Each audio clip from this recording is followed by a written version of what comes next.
this cabin to enrich body and mind. Carl couldn't leave empty-handed.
That truck had obviously seen its share of gravel roads.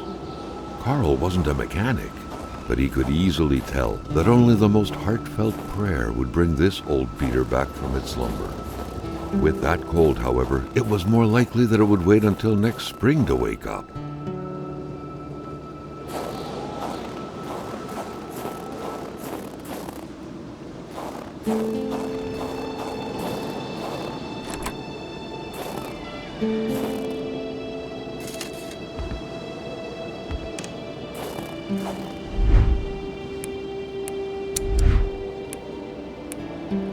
Carl, like many of his contemporaries, felt like he had more trouble breathing when he wasn't smoking. Cigarette was his own personal breathing assistant. The place looked more like a pigsty than a house. A heavy stench of curdled milk, cheap alcohol, and boiled cauliflower filled the air. Rock music invaded the minds of men even in the remotest of places. The man didn't own a turntable, though, so there's that going for him. Régent Blouin.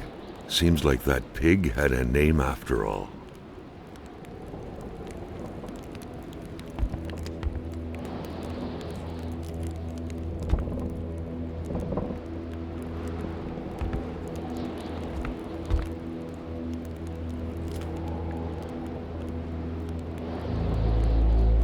You had to be out of your mind to cook up white whiskey at home. The all-surrounding stench of alcohol alone was probably enough to gas a man to death.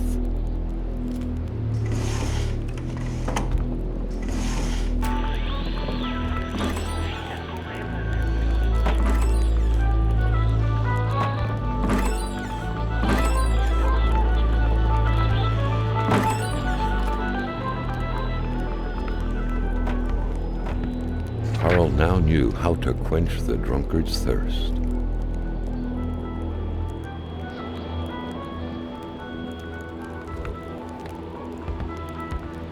Carl knew right away that the owner of this place wasn't a copper collector. No, this was a junkman's base of operations. The guy definitely seemed like quite the expert in scavenging scrap metal, with or without permission, surely. In the right hands, red metal could sell like hotcakes.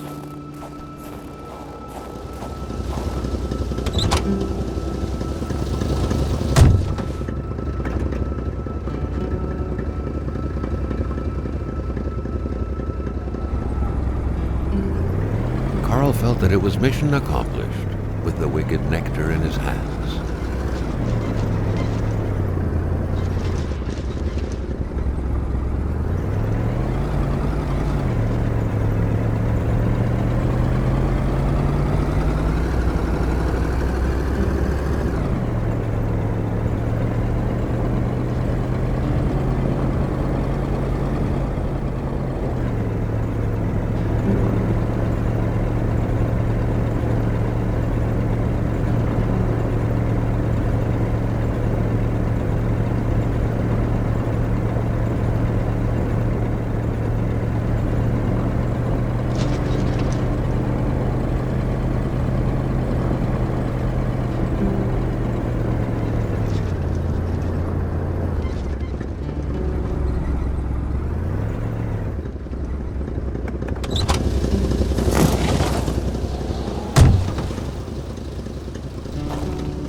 Sometimes, and especially around here, people are so possessive with their land as a dog is with hydrants.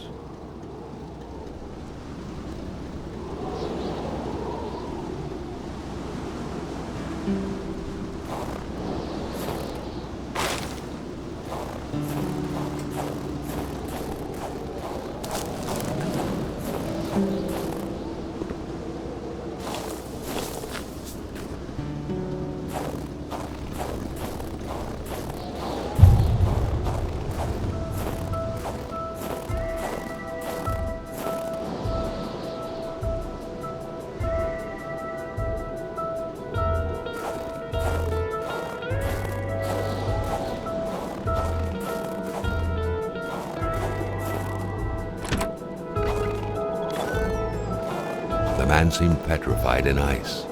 What Carl saw terrified him, and he didn't know if it was the fear or the cold that was responsible for his hair standing on end all over his body.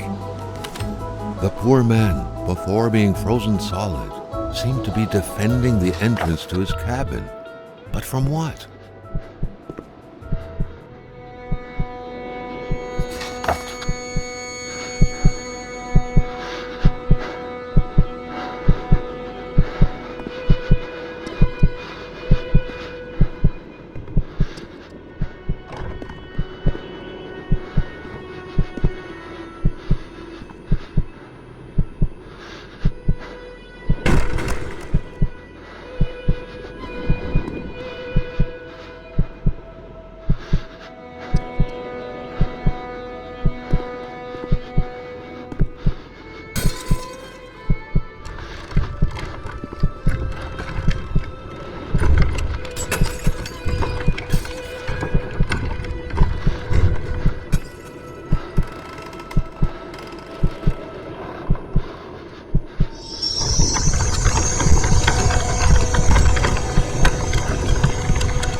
Something very important must have been in there for the man to take such time and effort to hide it, but Carl didn't know how to reach it.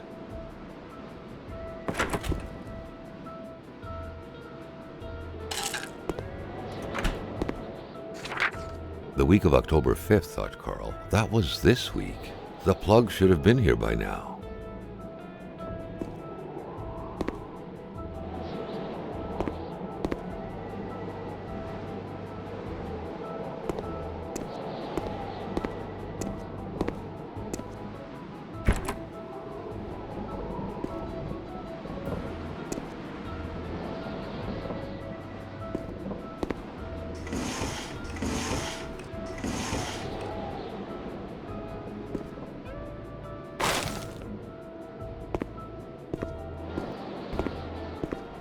The shape of this machine, almost straight out of Star Trek, was out of the ordinary to say the least. It felt like this thing could fly up into space at any moment.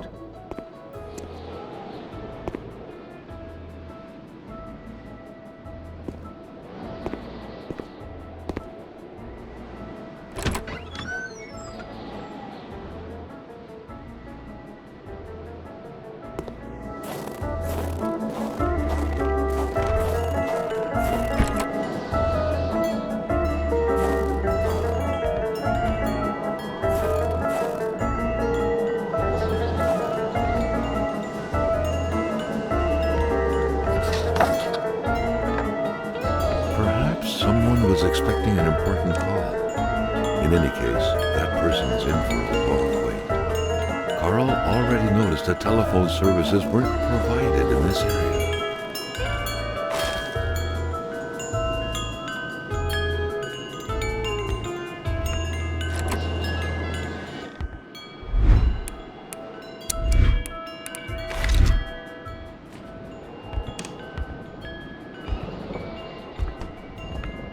Weird stuff. Kind of a crossing between a colander and a hairdryer. What was it for? To play telepath? To protect against nuclear waves?